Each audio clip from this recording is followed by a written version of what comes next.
다 함께 사도신경으로 오래 신앙을 고백드리겠습니다. 나는 전능하신 아버지 하나님 천지의 창조주를 믿습니다.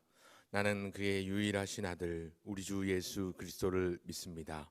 그는 성령으로 잉태되어 동정녀 마리아에게 선하시고 본디오 빌라도에게 고난을 받아 십자가에 못 박혀 죽으시고 장사된 지 사흘 만에 죽은 자 가운데서 다시 살아나셨으며 하늘에 오르시어 전능하신 아버지 하나님 우편에 앉아 계시다가 거기로부터 살아있는 자와 죽은 자를 심판하러 오십니다.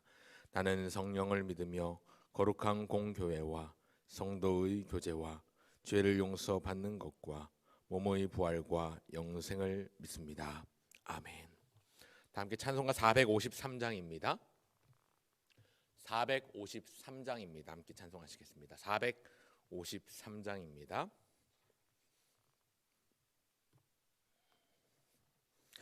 예수도 알기 원하네 크고도 넓은 은혜와 대속해 주신 사랑을 간절히 알기 원하네 내 평생의 소원 내 평생의 소원 대속해 주신 사랑을 간절히 알기 원하네 성령이 스승되셔서 진리를 가르치시고 거룩한 뜻을 깨달아 예수를 알게 하소서 내 평생의 소원 내 평생의 소원 대속해 주신 사랑을 간절히 알기 원하네 성령의 감화 받아서 하나님 말씀 배우니 그 말씀 안절안절히 내 맘에 교훈되도다 내 평생의 소원 내 평생의 소원 대속해 주신 사랑을 간절히 알기 원하네 예수가 계신 보좌는 영광에 들려 있도다 평화의 왕이 오시니 그 나라 왕성하도다 내 평생의 소원 내 평생의 소원 대속해 주신 사랑을 간절히 알기 원하네. 아멘. 함께 나눌 하나님 말씀 신약성경 사도행전 1장입니다. 사도행전 1장 1절부터 11절까지의 말씀을 함께 살피고자 합니다. 신약성경 사도행전 1장 1절로 11절까지의 말씀 제가 가진 성경 신약성경 187쪽에 있습니다. 주중에 호세아서 말씀을 살펴보았고요. 주일은 다른 주제의 본문을 살펴보고 있는 중에 있습니다. 사도행전 1장 1절부터 11절까지의 말씀 찾으신 줄 알고 제가 봉독하겠습니다. 데오빌로여 내가 먼저 쓴 글에는 무릇 예수께서 행하시며 가르치시기를 시작하신부터 그가 택하신 사도들에게 성령으로 명하시고 승천하신 날까지의 일을 기록하였노라.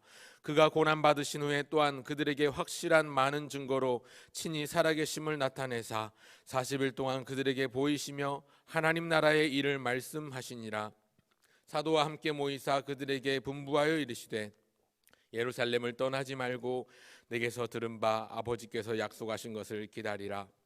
요한은 물로 세례를 베풀었으나 너희는 몇 날이 못되어 성령으로 세례를 받으리라 하셨느니라. 그들이 모였을 때에 예수께 여쭈어 이르되 주께서 이스라엘 나라를 회복하심이 이때니까 하니 이르시되 내와 시기는 아버지께서 자기의 권한에 두셨으니 너희가 알 바 아니요 오직 성령이 너희에게 임하시면 너희가 권능을 받고 예루살렘과 온 유대와 사마리아와 땅끝까지 이르러 내 증인이 되리라 하시니라. 이 말씀을 마치시고 그들이 보는데 올려져 가시니 구름이 그를 가리어 보이지 않게 하더라. 올라가실 때에 제자들이 자세히 하늘을 쳐다보고 있는데 흰 옷 입은 두 사람이 그들 곁에 서서 이르되 갈릴리 사람들아 어찌하여 서서 하늘을 쳐다보느냐. 너희 가운데서 하늘로 올려지신 이 예수는 하늘로 가심을 본 그대로 오시리라 하였느니라. 아멘. 오늘은 성령 강림 주일입니다. 특별히 오늘 사도행전 1장 1절부터 11절까지의 본문을 이 새벽 시간에 함께 살펴봄으로써 성령이 오시면이라는 제목으로 하나님의 말씀 상고한 바를 함께 나누고 기도의 제목 찾아가기를 원합니다. 저와 여러분이 믿는 하나님은 삼위일체 하나님이십니다. 이 삼위일체는 성부 하나님, 성자 예수님, 성령 하나님을 말합니다. 한 분이시지만 또한 동시에 세 분의 위격을 가지셨습니다. 이 삼위일체의 가장 큰 특징은요, 삼위 하나님은 각각 어느 한쪽이 다른 한쪽에 종속된다거나 혹은 어느 한쪽이 크고 다른 한쪽은 작은, 크고 작은 개념이 아니라 각각의 역할이 있고 같은 높이와 위치를 가지신다는 점이 이 삼위일체의 가장 큰 특징입니다. 그래서 신학 용어로 같은 위격을 가지셨다, 위와 격이 같으시다 해서 같은 위격을 가지셨다고 말을 하는데요, 우리는 쉽게 생각하기를 성부 하나님은 성부 아버지니까, 또 성자 예수님은 성자 아들이니까 아버지는 크고 아들은 작다 생각하는 경향이 있는데 결국 그렇지 않습니다. 또 성자 예수님은 인간이시지만 성령 하나님은 영이시니까 성령이 예수님보다 못하다라고 생각하는 경향도 있고요. 또 반대로 어떤 경우는 성령이 나중에 오시고 예수님은 더 먼저 오셨고 성부 하나님은 원래부터 계셨으니까 성부 하나님이 첫 번째 1등이고 성자가 예수님이 2등이고 두 번째, 성령이 3등 세 번째라고 생각하는 경향이 있습니다. 이 역시 바른 이해가 아닙니다. 만일 그렇다고 한다면 우리가 믿는 바를 잘 요약하고 정리한 사도신경의 내용과 순서도 뒤바뀌어야 되겠죠. 방금 전에도 우리가 사도신경으로 우리의 신앙을 고백했는데 사도신경은 삼위 하나님에 대한 고백이기도 합니다.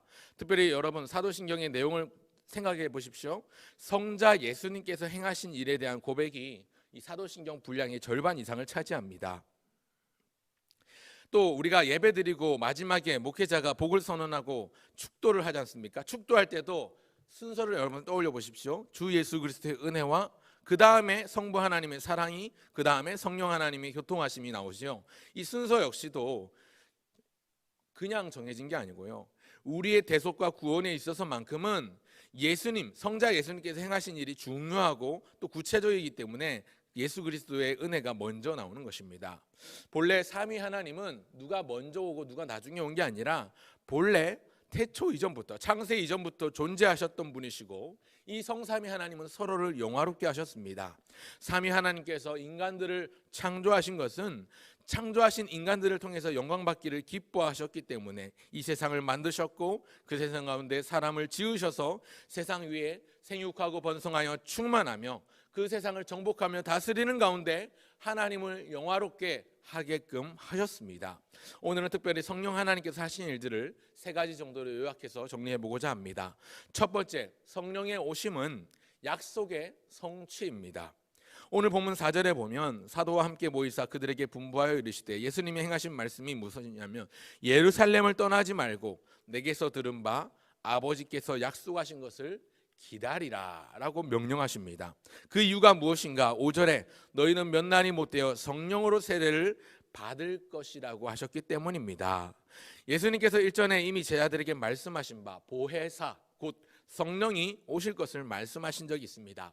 요한복음 14장 16절에 보면 내가 아버지께 구하겠으니 그가 또한 다른 보혜사를 너희에게 주사 영원토록 너희와 함께 있게 하리니 그는 진리의 영이라 세상이 능히 그를 받지 못하나니 이는 그를 보지도 못하고 알지도 못함이라. 그러나 너희는 그를 아나니 그는 너희와 함께 거하시며 또 너희 속에 계시겠음이라. 내가 너희를 고아와 같이 버려두지 아니하고 너희에게로 오리라. 예수님께서 부활하신 예수님께서 제 아들을 만나시고 하늘로 올라가시면서 승천하시면서 재림하실 때까지 예수님은 그들 곁을 잠시 떠나십니다. 떠나겠지만 그러나 그들을 고아와 같이 버려두지 않으시고 아버지께 성령을 구하셔서 성령이 오심으로 그들과 여전히 함께 하시겠다는 약속을 이루시는 겁니다. 하나님이 함께 하신다는 약속, 우리는 이 약속을 임마누엘의 약속이라고 부르지요. 구약시대, 예수님이 오시기 이전의 구약시대에는 성부 하나님께서 친히 그들과 함께 하심으로 임마누엘의 약속을 이루셨습니다. 또한 신약시대, 예수님이 이 땅 가운데 오심으로 임마누엘의 약속이 이루어졌고 성취되었습니다. 그리고 오늘 이 시대, 저와 여러분이 살아가고 있는 이 시대는 신약시대이지만 또한 성령의 시대라고 말씀하는데, 부활 승천하신 예수님께서 다시 오실 재림의 때까지 기다리는 자들에게 함께 하시는 성령 하나님을 허락하신 것입니다. 그래서 역시 하나님이 우리와 함께 하시는 임마누엘의 약속이 우리 가운데도 이루어지고 있는 중입니다. 이 사실을 기억하시면서 언약에 신실하신 하나님께서 우리에게 허락하신 성령을 붙잡고 다시 오실 재림의 예수님을 소망 가운데 붙잡고 고대하며 기다리는 우리 모두가 되어야 되겠습니다. 이 소망을 품고 기도하며 나가기를 원합니다. 둘째로, 성령이 오시면 권능을 주십니다. 권능을 주십니다. 제자들이 예수님께 묻습니다. 예수님께서 당신의 나라를 회복하실 때가 지금입니까? 라고 묻습니다. 예수님께서 대답하시기를 때와 시기는 아버지께서 자기의 권한에 두셨으니 너희의 알 바가 아니라 말씀하시면서 8절에는 무슨 말씀을 하시냐면 오직 성령이 너희에게 임하시면 너희가 권능을 받을 것이라고 말씀합니다. 이 권능은 무슨 권능이고 어떤 권능인가? 예루살렘과 온 유대와 사마리아와 땅끝까지 이르러 예수님의 증인이 될 수 있는 권능입니다. 예수님께서 오직 성령이 너에게 임하시면 너희가 권능을 받을 것이라고 하셨는데, 이 권능은 우리가 예수님의 증인으로 살아갈 수 있는 능력을 일컫습니다. 우리가 복음을 전하려면 복음에 대한 명확한 이해도 있어야 되겠고, 그 복음에 대한 분명한 확고한 믿음도 있어야 되겠고, 또 복음을 전하는 가운데 우리가 혹 당하게 될 고난이나 어려움이나 그 가운데 당하게 될 무서움이나 두려움의 감정도 있을 것인데, 그 어떤 환난도 이겨낼 용기와 지혜가 그래서 필요할 것인데 성령님께서 이것을 허락해 주신다는 약속입니다. 역시 보혜사를 약속하신 요한복음 14장 26절 27절에 말씀하시기를 예수님께서 보혜사 곧 아버지께서 내 이름으로 보내실 성령, 그가 너희에게 모든 것을 가르치고 내가 너희에게 말한 모든 것을 생각나게 하리라. 평안을 너희에게 끼치노니 곧 나의 평안을 너희에게 주노라. 내가 너희에게 주는 것은 세상이 주는 것과 같지 아니하니라. 너희는 마음에 근심하지도 말고 두려워하지도 말라. 예수님께서 제 아들에게 말씀하시고 가르쳐 주셨던 이 보혜사에 관한 약속이 있습니다. 보혜사라는 말 한자어긴 한데요, 이 원문 파라클레이토스라는 뜻은, 이 원문의 뜻은 직역하면 자기의 편을 들어주는 조력자를 의미합니다. 법적 용어로 변호사와 같은 역할을 하는 겁니다. 그러니까 예수님께서 내가 가면 그가 오리라 하셨던 말씀 가운데 그는 성령님이고, 이 파라클레토스 즉 변호사, 우리를 변호해 주시는 변호사요, 우리를 힘있게 도와주시고 애써주시는 조력자 성령님께서 우리의 편이 되어주셔서 우리를 도와주시고 애써주시고 힘을 주신다, 능력을 주신다는 의미입니다. 성령님은 그래서 모든 것을 가르쳐 주시고 생각나게 하십니다. 그리고 마음 가운데 평안을 주시고 근심과 두려움을 제해 주신다는 것입니다.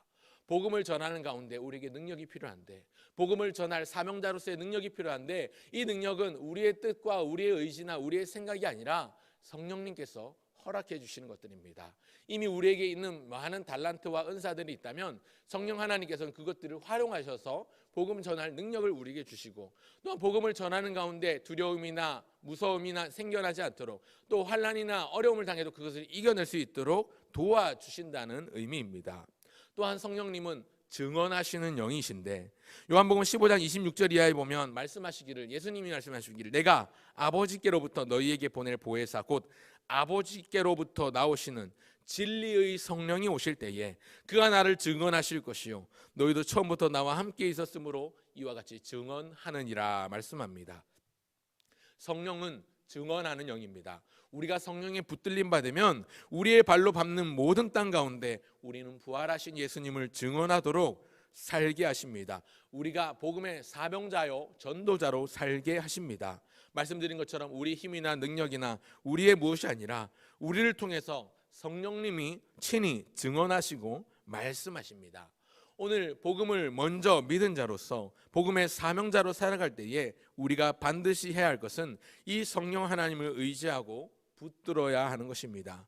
오늘도 우리에게 허락하신 성령 하나님을 굳게 붙잡고 의지하면서 맡겨진 사명을 감당하는 우리 모두가 되기를 소원하며, 그 제목을 가지고 하나님 우리의 삶의 현장에서, 우리 생업의 현장에서, 직장에서, 회사에서, 혹은 가정에서, 학교에서 어디에든지 성령 하나님 앞에 붙들림 받으어 주님이 주신 사명을 감당하는 자가 되게 하옵소서 기도하는 우리 모두가 되어야 되겠습니다. 그런가 하면 마지막 셋째로 성령을 의지하여 살아갑니다. 성령을 의지하여 살아갑니다. 조금 바꿔 말하면 성령의 인도함을 받으며 살아갑니다라고 할 수 있겠습니다. 성령을 허락받은 우리 시대, 예수님의 다시 오심을 기다리는 우리는, 예수님의 재림을 고대하고 갈망하고 기도하며 기다리는 우리는 인내로서 모든 경주를 힘써 싸워야 합니다. 이 싸움은 이미 승리한 싸움이요, 결과가 뻔히 우리에게 승리로 허락되어진 싸움인데, 성령 하나님은 우리로 하여금 인내하게 하십니다. 오늘 본문 10절과 11절을 보시면 예수님이 하늘로 올라가실 때 제자들이 예수님이 올라가신 하늘을 계속 쳐다만 봅니다. 나중에 구름 사이로 예수님이 가려서 보이지 않는데도 불구하고 제자들은 하늘만 쳐다보고 있는데, 그때 11절에 말씀하기를 사람들아 어찌하여 서서 하늘을 쳐다보느냐, 너희 가운데서 하늘로 올려주신 이 예수는 하늘로 가심을 본 그대로 오시리라. 두 천사들이 그렇게 제자들에게 말씀합니다. 올라가신 대로 다시 오실 예수님이십니다. 인내하며 기다리도록 우리를 돕는 분이 성령 하나님이십니다. 신학에서는 이것을 전문 용어로 성도의 견인이라고 부릅니다. 견인차 견인이 아니라 견디고 인내한다는 의미의 견인입니다. 성도의 견인. 예수님께서 심판주로 다시 오실 때까지 그 자기의 백성들, 성도들을 붙드시고 이끌어 주시며 그 믿음을 지켜주시고 보호하신다는 교리가 이 성도의 견인 교리인데요, 오늘 우리는 인내로서 기다리면서 재림하실 예수님을 기다리면서 우리에게 주어진 삶을 성령을 의지하여 살아가야 합니다.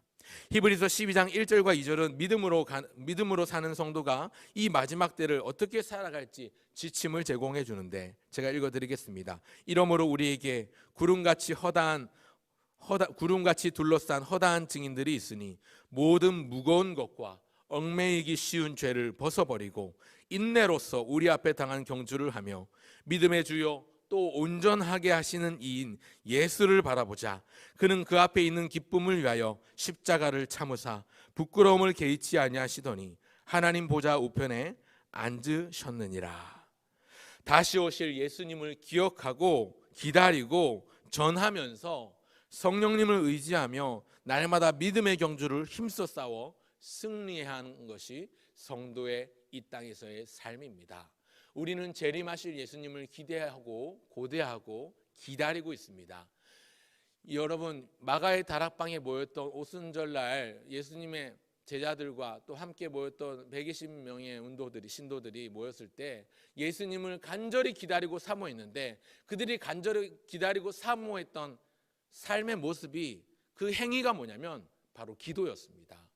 그들이 함께 모여서 뭐 했을까요? 함께 모여서 게임했습니까? 함께 모여서 화투 쳤습니까? 아닙니다. 그들이 함께 모여서 한 것은 오로지 기도에 힘쓴 것, 오로지 약속하신 것을 기다릴 때에 기다리는 행위의 모습이 하나님 앞에 기도드리는 일이었습니다. 그리고 오순절날 성령이 임하셨던 것입니다. 오늘도 우리는 재림하실 예수 그리스도를 기다리고 기대하고 있습니다. 그 행위는 무엇이 되어야 됩니까? 우리의 삶의 모습 가운데 기도가 되어야 합니다. 성령님을 항상 의지하고 살아가는 것, 성령님을 붙들기 위해서 우리가 해야 될 우리가 열어야 될 문의 열쇠는 바로 기도입니다. 기도로 우리 문을 열면 성령님께서 우리와 함께 하시고 우리를 붙드시고 계심을 우리로 알 수 있습니다.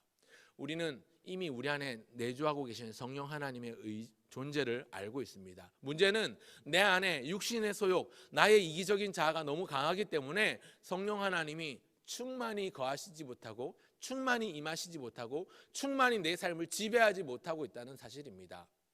그렇기 때문에 우리는 성령을 의지하기 위해서 우리의 이기적인 자아를 내려놓고 이미 내주하시는 성령님께서 내 안에 충만히 거하시고 충만히 일하시고 풍성하게 나를 지배하시도록 성령을 의지하고 내 힘이 아니라 내 힘을 빼고 하나님을 의지하는 모습이 있어야 하는 것입니다. 오늘 교회사적으로 굉장히 큰 의미가 있는 날입니다. 성탄절, 부활절은 우리 한국교회가 참 성대하고 크게 지키고 있지만 그에 반해서 성령 강림절은 찬밥 신세처럼 그냥 지키지 않고 넘어가는 교회들도 참 많은데 오늘 성령 강림 주일을 맞아서 우리가 성령 하나님이 오늘도 우리와 함께 하시고 얼마나 중요한 분이신지 성삼위 하나님이 우리의 예배를 통해서 영광 받으시는 것을 기뻐하신다면 우리가 늘 입술에 달고 다니는 예수님의 이름으로 기도하는 것, 또 우리가 하나님 기도할 때 하나님 아버지라고 이렇게 기도를 시작하는데 하나님 아버지, 성부 하나님과 성자 예수님을 생각하고 입에 달고 다니는 만큼 우리의 마음으로 우리의 삶으로 성령 하나님을 붙들고 날마다 성령 하나님을 의지하며 그분의 인도함을 받는 삶을 살아야 되겠습니다. 오늘 주일입니다. 오늘 우리가 드리는 모든 예배를 통해서 하나님이 영광을 받으셔야 합니다.